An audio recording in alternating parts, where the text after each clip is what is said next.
Ukraine's President Volodymyr Zelenskyy has urged world leaders to take stronger action against Russia after Moscow launched its largest aerial assault since the start of the war.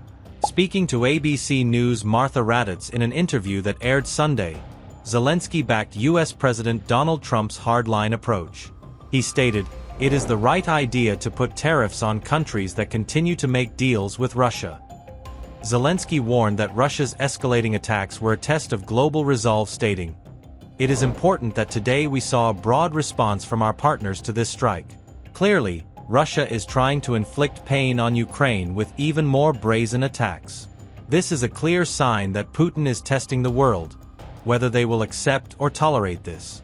That is why statements by state leaders and institutions must be backed by strong actions. Sanctions against Russia and individuals connected with Russia, tough tariffs, and other restrictions on trade with Russia. Their losses must be felt. That is what is truly convincing." Reflecting on Ukraine's resilience, he added, "He didn't occupy us.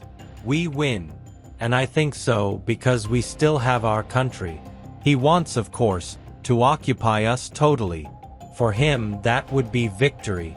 But until he can do it, the victory is on our side.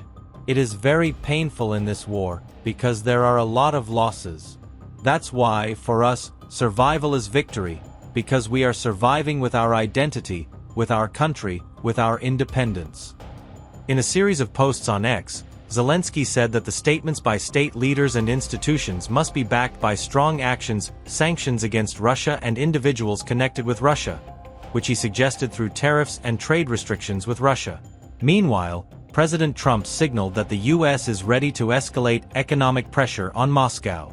Asked if he was prepared to move to the next phase of sanctions and directly punish Russian President Vladimir Putin, Trump responded, "Yes, I am." Russia's overnight Saturday strike unleashed more than 800 drones and 13 missiles, including 4 ballistic missiles, targeting Kyiv and other regions.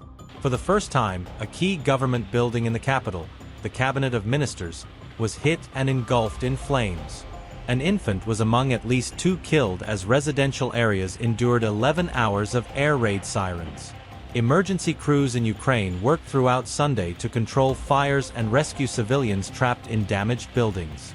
Preliminary reports indicate some of the drones were launched from Belarus, underlining the growing complexity of the conflict.